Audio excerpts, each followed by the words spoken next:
Introducing Polaroid's new Amigo. See. Hold it, sister! Sister? This way, frog! Amigo's a new friend that's full of fun. Explain the redhead! Polaroid Center. Oh, peachy, just peachy! It's the lowest priced camera to use the same film as the Sun cameras. How's it going, dear? And there's our new 600 speed picture. Beautiful! She'll never replace me, will she, Kermit? See. You shouldn't have asked.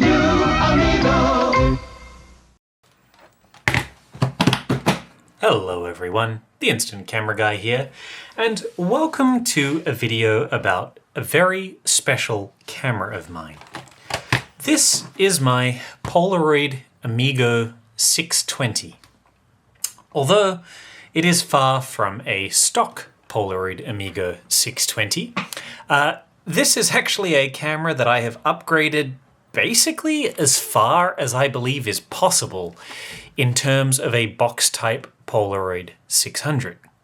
This camera holds a special place in my heart because it was the first Polaroid camera I ever modified. And what do I mean by modified? Well, I added an electronic flash. See, the Polaroid Amigo was a 600 type box camera that was released in 1982, and it is unique mainly for its tan colored plastic body. As far as I am aware, no other Polaroid camera was ever released in this unique color system. There were a few box type SX70s that were similar, but no other 600 models, as far as I am aware, came out in this tan color.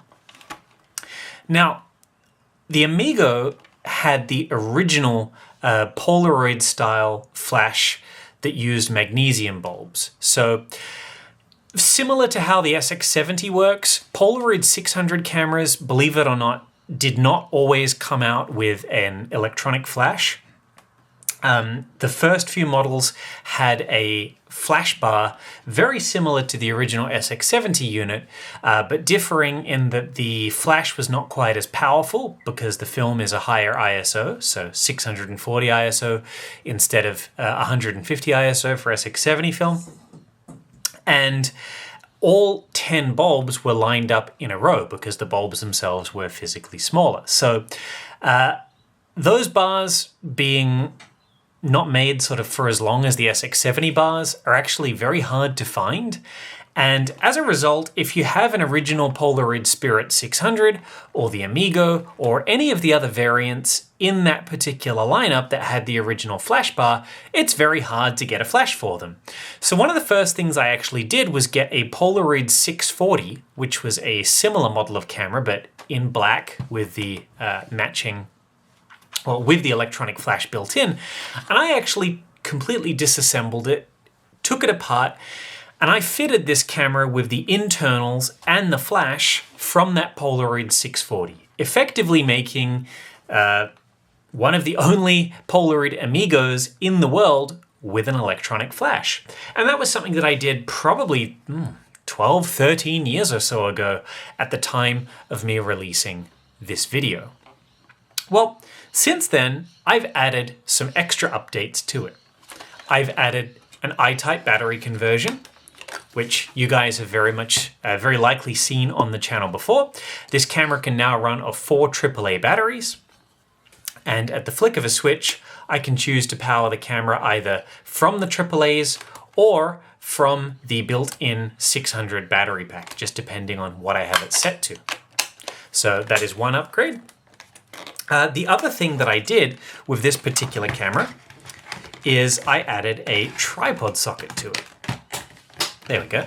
I added a tripod socket to it from a Polaroid Sun 660, so the autofocus version of the 600.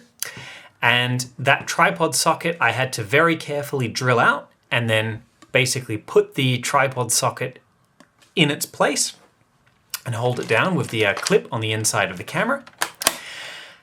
And then the last thing I did, which is very special, and that's what I want to talk about today in this video, I added autofocus.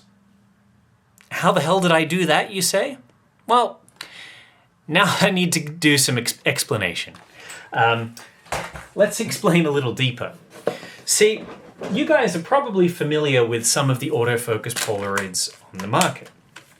This is my personal SX70 sonar, and this was basically the first Polaroid camera they ever released with automatic focusing. I've done a massive deep dive video into how the autofocus works on one of these, as well as how to repair it when it breaks, which I highly recommend you check out because it goes into way more detail than I'm going to give out here. But effectively, the way that this works is this gold part here, this is known as a transducer. It basically emits a high frequency sound wave, which bounces off a subject and returns and is picked up by the same dish. And depending on the distance, a timer, a counter, will either get interrupted or let to basically play out and reach its maximum amount of counting. And that will then trigger various parts of the electronics to focus the lens on what it needs to. It's very complicated. Like I said, that's a very simplified way of explaining how it works. But that is, in a nutshell, how autofocus works on an SX70. Well, some of you might be familiar that Polaroid used the same sonar automatic focusing on some of its 600s. So this here is a Polaroid 660. Also known as the 660 AF, also known as the 670 AF, also known as the 770 AF. There's a recurring theme that around the 1980s and onwards, pretty much when Dr. Edwin Land left the company, Polaroid started becoming really bad at naming cameras, and they pretty much invented a different name for every single possible market of sale that they were looking at. So if it was sold in Europe, it was one name. If it was sold in America, it was another name. By the time the 600s rolled around, this whole process ended up getting quite ridiculous. And it is often the case that you'll go on forums and people will say, oh, I can't find the manual for the Sun 670 or the 670 AF, or oh, I have a 770. You don't need to worry. Pretty much all the box type cameras work exactly the same way, and one manual will work for another. But that's not really the point of this video. The point is to show you that this gold sonar transducer works in much the same way that it does on the SX70. In fact, the transducer is the same part. If you have a broken transducer on an SX70 and you happen to have a broken Sun 660 or a 660 AF or whatever variant that you wanted to call it, you can actually swap those parts out that are completely interchangeable. And so this camera works much the same way as the SX70 did, other than the fact that it's got a built-in flash and it's a box type camera, and the lens has 4 focusing zones instead of a variable focusing element. So the focus does work in a slightly different way, but the resultant image quality from the 660 or the Sonar autofocus series of 600 cameras is really, really sharp. It is far sharper than anything that you'll get on the standard fixed lens cameras. And that makes these autofocus box type cameras a really good alternative for people that want a cheap but sharp Polaroid camera. These, in my humble opinion, represent the best bang for buck that you can ever get from a Polaroid. Well, at least a classic Polaroid. Now, they're not an SLR, they are a box type, so looking through the viewfinder, you're never going to quite be as accurate as you would, say, with the SX70 sonar that came before it.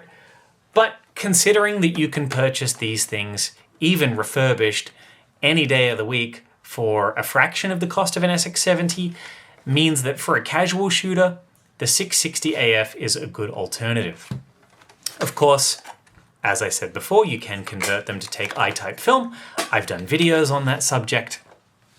And it is also worth noting that the Polaroid Impulse series of cameras had a similar model called the Impulse AF, and that used a smaller version but effectively the same technology. It also used a sonar transducer unit. Now, one of the things I'm often asked on this channel is why I don't feature the Impulse series of cameras very often, and there's a simple reason for that. I just don't like them very much. They are very difficult to take apart and repair compared to, say, this clamshell design 600. So the classic design of 600 cameras, you can open up and repair pretty darn easily in the grand scheme of things. I mean, these aren't a piece of cake to work on, but you can get inside them.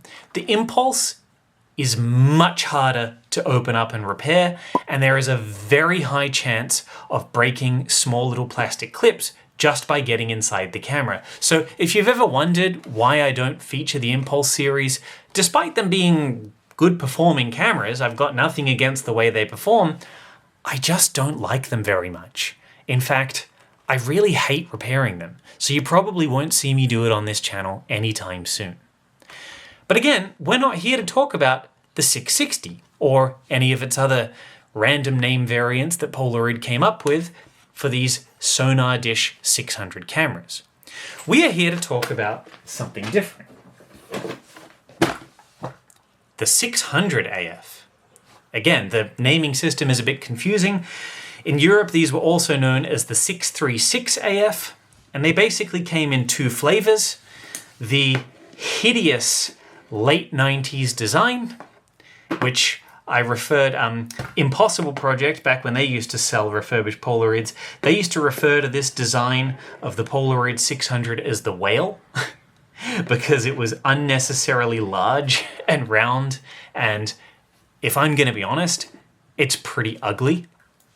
But they also made it this particular type of camera in the earlier style 90s rounded body.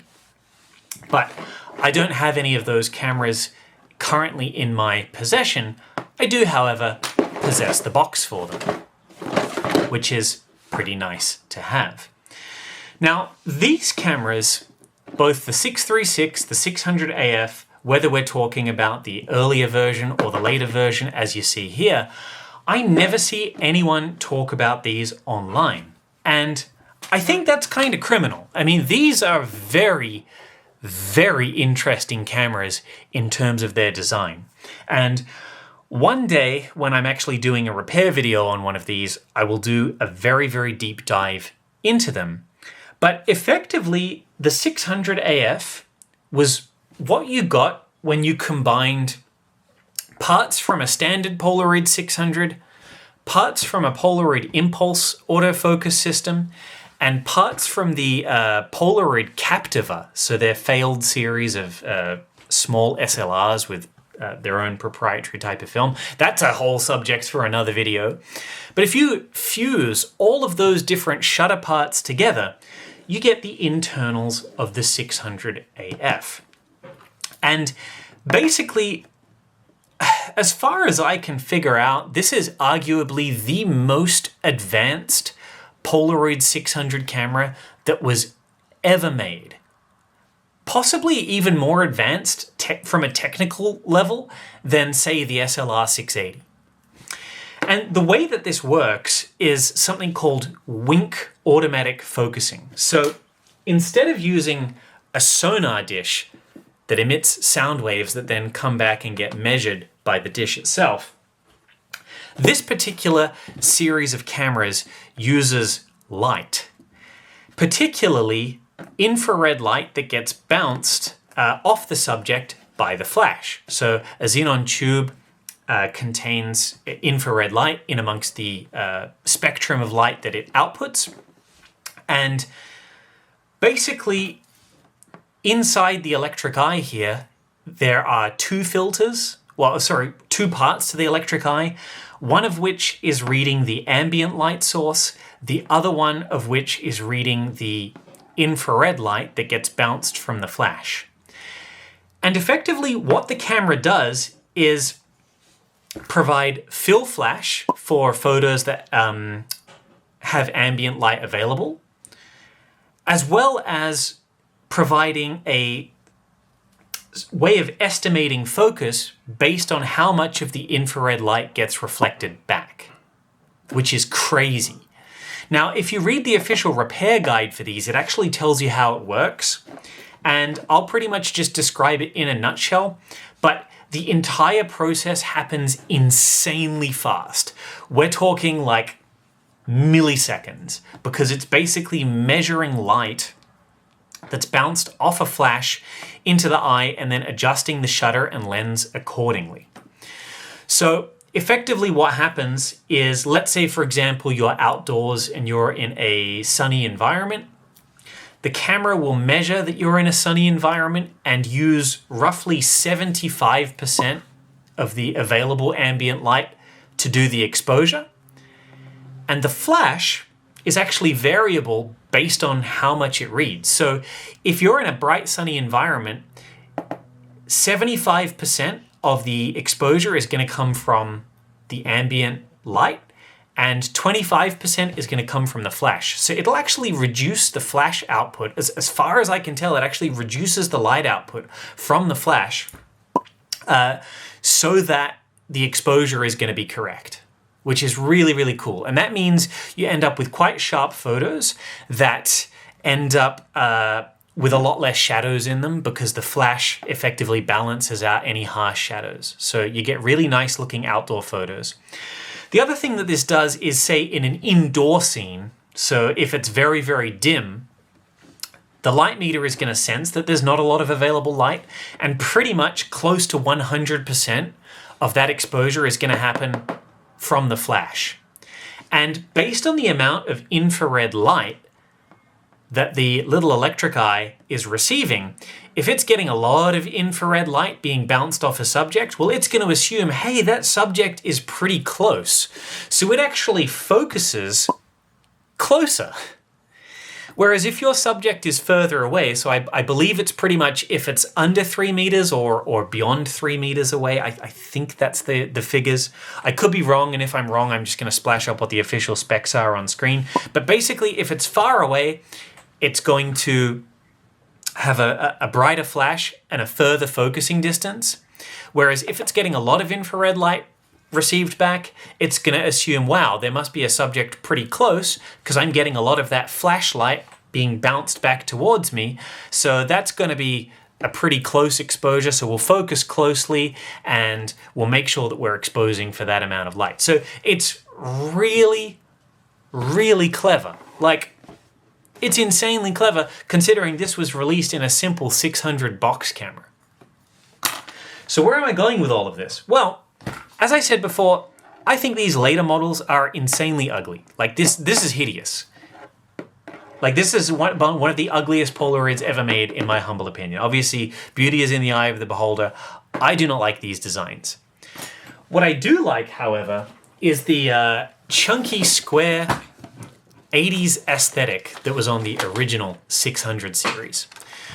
So what I wanted is the best of both worlds. And basically, the reason that I only have a box is I took the insides of this camera and I shoehorned them into this.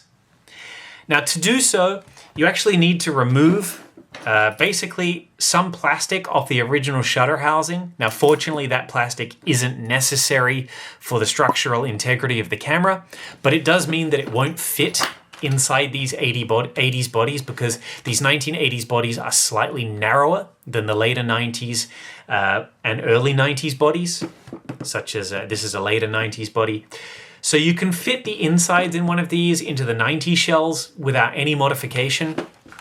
But in the 80s bodies, you do need to remove some plastic from the basically the light dark wheel assembly. But once you've done that, assuming that you have the type of flash housing that has space for a single LED, the rest of it is pretty trivial. I replaced the flash lens and reassembled everything, and now I have the world's only Amigo 620 with autofocus, a built-in electronic flash, the ability to use I-type film, and a tripod socket. And what's more, in my opinion, everything about this camera looks pretty stock. Even the fact that the flash assembly is black, there are a lot of black accents on this camera already. The strap lug, the eye cup, the shutter buttons, the latch on the side, the bar and the accents at the front, and of course my battery pack. None of this looks particularly out of place. It looks pretty much like it came out of the factory like this. And the best part is, with that new autofocus internals, I've suddenly unlocked a much better ability of performance. So let's go through some sample photos, shall we? Now, you'll have to forgive some of the film quality here because my local store had pretty slim pickings. So some of these sample photos I did have to salvage from another camera.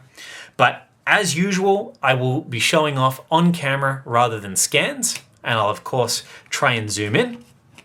Now, this white bar along the photo happened because I salvaged this pack from one camera to another, so there's a little bit of a light leak. But as you can see, the kitchen here is perfectly exposed and really crispy sharp. Outdoor scenes are looking nice and good. And I mean, everything about the exposure in daylight looks really, really nice. Now, the shadows in this scene were pretty far away, and being that the flash was only outputting 25%, none of the flash really reached any of the subject on this house here. So what you're seeing is pretty much purely ambient exposure. Close-up is where the camera excels. This was a selfie that I did taken with this very camera. And as you can see, I'm only holding the camera about 2 feet away from my face, but everything is really, really sharp, which is excellent. I mean, you just cannot do that with a standard, regular, single-element meniscus lens Polaroid, such as the Amigo or the standard 600. Outdoors in bright sun, we get again another example of the flash firing. Here I'm next to some dark green leaves in the background. You can see some ambient light on my face, but the flash has done a good job of filling in a majority of the shadows. I specifically went out and took a photo in very mottled sort of sunlight here coming in through the trees so that I could demonstrate that fill flash capability. There is very little shadows on my face. Still present slightly, but this photo overall looks probably a lot nicer than it would have had that fill flash not been taken place. Again, a nice close-up photo taken of a pink Polaroid one-step. Again, really sharp considering just how close I'm holding this to the camera. This was a photo taken this afternoon. Again, more of the same, this in some slightly different lighting environments. And I mean, look at it. The exposure is absolutely nailed. So I specifically chose this stop sign because stop signs have a reflective coating on them that bounces back a lot of flash. So I wanted to see what the camera would come up with here. And what we've got is this really cool, like ombre looking sky and a perfectly illuminated stop sign, which just has, I mean, it makes the stop sign totally pop, doesn't it? My parents' German Shepherd, Lara. Isn't she a sweetie? What a cutie. Now, I used exposure compensation for this, and it doesn't look like much, but this is my dog Luna, or at least her snoot. It may not come across, but you can actually make out her details and make out the eyes. Luna is impossible to take photos of because of how dark she is. But you can actually make out the details here. Black dogs are very hard to photograph. Now, I did try taking a mirror selfie, and I wanted to point out that obviously the Wink Flash system does have limitations. Being that it measures reflective bounce flash, well, when the entire flash is being reflected back and picked up by the camera at a very close distance, you end up pretty much exposing only for the flash. You can just about make me out in the background here, but this is one example where the camera is not going to work. If you do cover up the flash, such as I did with some black card here, the camera will rely purely on ambient exposure as best as it can, and this is obviously a much more usable image, but again, mirror selfies probably aren't what this camera is going to be best at. In terms of usability, from an outside perspective, it's exactly the same as a standard Polaroid 600. You will notice two things though if you look very, very closely. First of all, the light-dark slider is no longer a slider, it is a switch, and it actually toggles to the left and right. As far as I'm aware, each direction either side is around 3/4 of a stop. Again, if I got that wrong, because I can't remember every statistic off the top of my head, if I got that wrong, I'll flash it up on the screen. If I didn't, you can assume I got that correct. But yeah, 3/4 of a stop either way. Now, the way that this works is there's actually a little secondary daughter board here. There's a second PCB that actually has a physical switch that sticks up from it. And there is a little forked plastic piece that comes down from the light-dark slider that then connects to that. If you are using the 2000s style, late 90s style, ugly 600 AF, you will need to adapt the slider for reasons that will become apparent if you ever decide to take one apart. But the early 90s model, you can just fit the little slider in there. It'll already have the correct shape to mate up to that switch. If you're going to use the 2000s model as a reference, you aren't going to be able to do that. You will need to adapt it, basically come up with a piece that will connect the two. And the last thing that will clue you into the fact that this camera has been modified will be hard to see on the film, but basically behind the main lens, you'll see a little curved lens element. A lot of people get confused here and assume that the lens must be cracked or broken somehow. It's not the case at all. That's actually where the focus zone lens sits, and that will rotate depending on the distance that the camera has to focus to. But other than those two things, the clicking light-dark adjustment and the fact that the lens has a slightly different design, you would be hard-pressed to ever tell that this camera was modified. One other way you can tell the lens is different, by the way. It has a large circular opening instead of a rectangular opening for the aperture blade system. But overall, this camera represents one of my favorite ways to modify Polaroid cameras, and that is to take something that looks otherwise completely stock, but that in reality really isn't. It's a bit of a sleeper build, and one where, unless you are an absolute nerd, you wouldn't really ever expect that such a modification had been performed.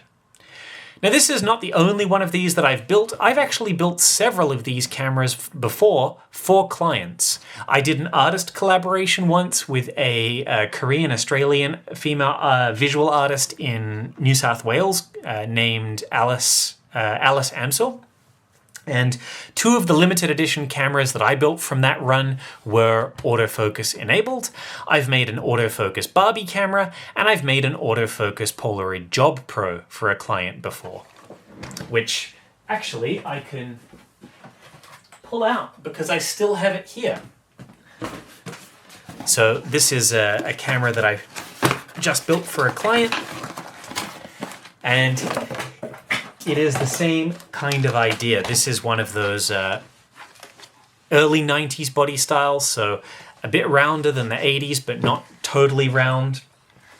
And yeah, despite being a Job Pro, this actually has autofocus internals inside. So yeah, I hope you guys enjoyed this little video. Something a little bit different. If you guys want me to do a deep dive into the actual process that goes into building one of these things, I will happily do a follow-up video. If you want me to dive deeper into the 600 AF series of cameras and elaborate more on how the autofocus works, let me know in the comments below. Or if you think I should build something really cool, let me know in the comments below. Now, I know one of the questions that I'm going to get asked is, can I add autofocus for your camera, the viewer? Because I know you're sitting there going, holy moly, you mean I can have my 80s style camera souped up internally and given a much better performance lens? The answer is yes, absolutely you can, and I'm happy to do it for you, but just be aware it's actually a pretty involved process. There's two different calibration dials that need to be worked out to get the exposure nailed. If you're installing into these 80s style bodies, there is chunks of plastic that must be removed and filed. It's not exactly what I would call an easy project, but it is certainly something that is doable, and it's something that I hope now I guess that I've mentioned that this is actually something that's even possible, that it won't raise as many eyebrows in the future, because those that have followed my Instagram long before I ever got a YouTube channel will know that I sold a few of these autofocus conversions. And obviously, if I'm selling something which has had so much work put into it, I have to raise the price tag. And I had a lot, well, I didn't have a lot, but I had a few comments asking why I was asking for such a ridiculous price on what appeared to be just a standard Polaroid box camera. And I kind of took that as a compliment, because clearly I'd been able to build something so souped up that people refused to believe that it was possible. And so they were questioning why I was asking so much money for it. But I was like, no. This is not just your average grandpa's Polaroid 600. This has much better performance. But yeah, I think I'm going to leave that video there. As always, if you like this kind of content, remember to like and subscribe. I hope you found this kind of video entertaining, and I will see you in the next one. If you'd like to support the channel, you can always send me something to repair, make a donation using the links below, like and subscribe, or, leave a comment. Let me know what you'd like to see next. I hope you have a wonderful day, and I'll see you next time.